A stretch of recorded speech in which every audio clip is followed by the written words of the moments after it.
Hi, I'm Rob Pritchard and I'm the sports editor at Manx Radio. With the summer months beginning to roll in, now is the time of year that sees cricket on the Isle of Man start to flourish.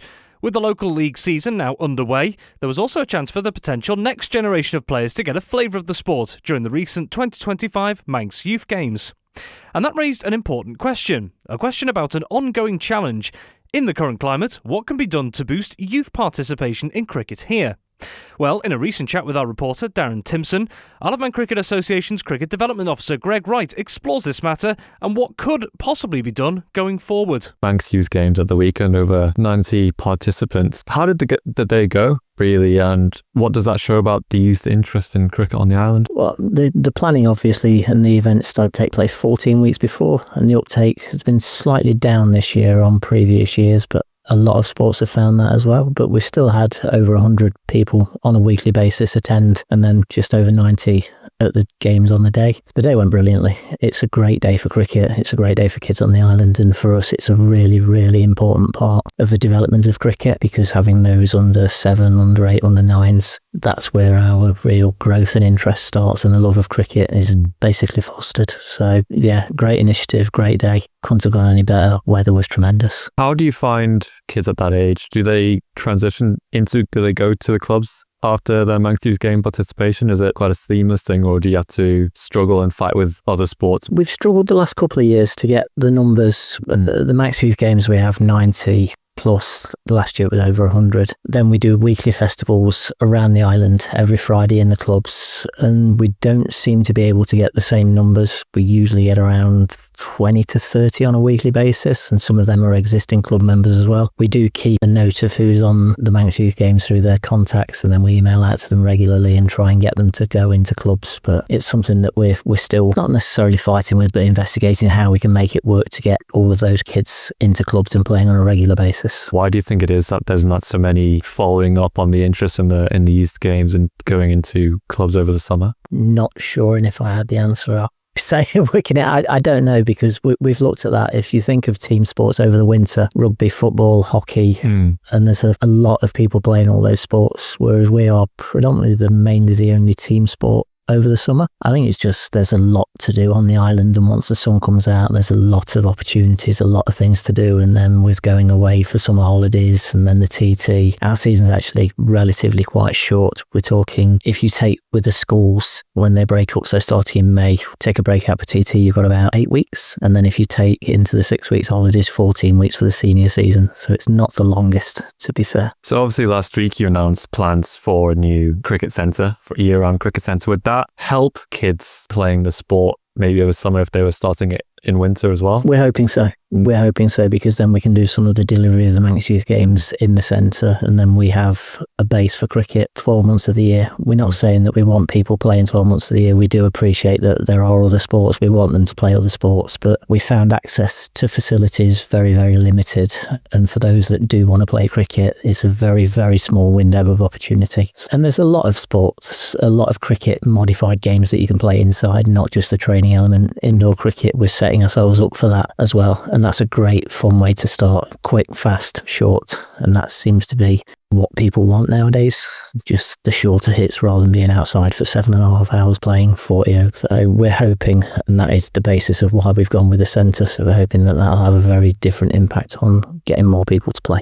Is that how you find getting kids more interested in the sport now as well, with the whole rise of short, fast games of cricket? Is that what kids are leaning towards more now? Yeah, very much so. The 100 in the UK, the T20, the IPL, the Big Bash, they're all the crash bang wallop. We play T20 cricket as an island. We play T10 cricket on the island, and national teams go away and play that as well. It's short, sharp, fast and furious, and that's what it is. It's a different kind of person that wants to sit and spend 7 hours at a sport all day, and probably most of it not actually being active. So very much so. That's the way of the modern world. What's the interest from girls like in cricket as well? I'm not just talking about boys, because obviously similar thing with girls hockey and netball are predominantly winter sports. Are you finding there's more interest on girls maybe picking up the sport over summer as well? Yeah, we've had girls cricket in clubs now for 3-4 years. Girls league cricket, this is the 3rd year. We've got 8 women's softball teams playing on a Monday night regularly in clubs. Probably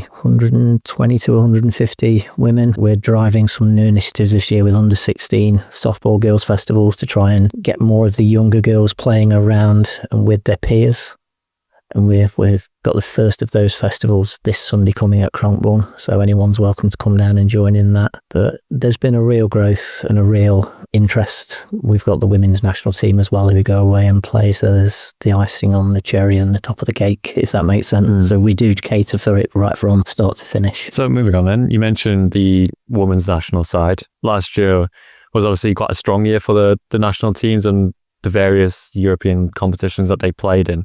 Yeah. With the new season getting underway, what's this year looking like, basically? We've just returned from Cyprus a couple of weeks ago, where we played in a quadrangular tournament, which we won 3, lost 3 in there, finished second, which was warm up for, in 2 weeks' time, we head off to Rome to World Cup qualifiers, which will be the first time we've done that and a real challenge. But we're quietly confident. We've got a good group of girls, good set of girls. It's a big step up for us, but we'll see how we go. And then with the men, there's focus later on in the year to go across to potentially go to Guernsey and play in some T20I ranking competitions over there with Guernsey and Belgium. And then they head off to Spain later on in the year to the T10 competition at the Cartama Oval in Spain. Then obviously you played last year, and I can't remember the competition's name, but you made the final, didn't you, in that one? It was in the T10 qualifiers. The T20 World Cup qualifiers for the men last year. Yeah. Over in Italy as well. So we're holding our own. We've sat, in the men's, we've sat around 40, 45. We're holding our own in that. We'd like to get higher up the rankings. We've got a bit of work to do. Hopefully having the new centre will give more access to facilities, more access to training, and then we can develop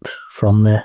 We've been a bit tied with what we've been able to do. The women were 34, 35, I think, and holding our own there as well. So we do okay. We do all right. And domestically as well this season. Gone away, I think 2 weeks ago. Again, similar thing really. What's the feelings on the state of the game right now?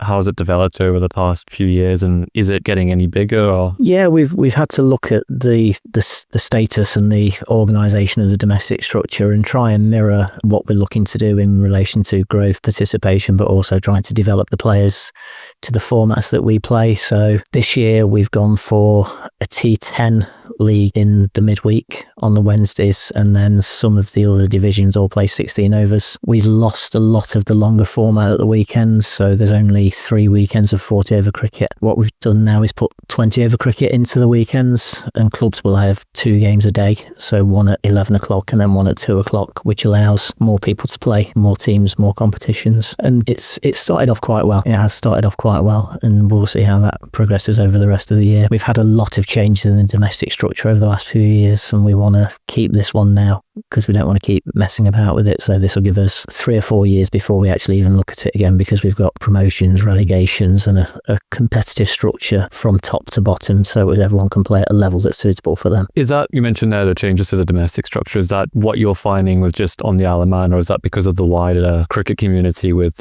like you mentioned it before, with shorter formats gaining more popularity? Is it players here aren't really interested in the longer format, or is that not really anything to do with it? If I lied and said that there wasn't a bit of fighting from the clubs to keep the 40 over, I wouldn't be telling the truth. There was a bit of, we still want it, but we have to try and react and respond to growth on the island rather than just keeping what we've got. So the 20 over stuff, we have a lot of younger players coming into the game now, and then we don't have many of the 18 to 30 because there's not that many stay on the island, to be fair. So we've got to try and cater more for the younger ones and try and get them more encouraged and more engaged and more involved.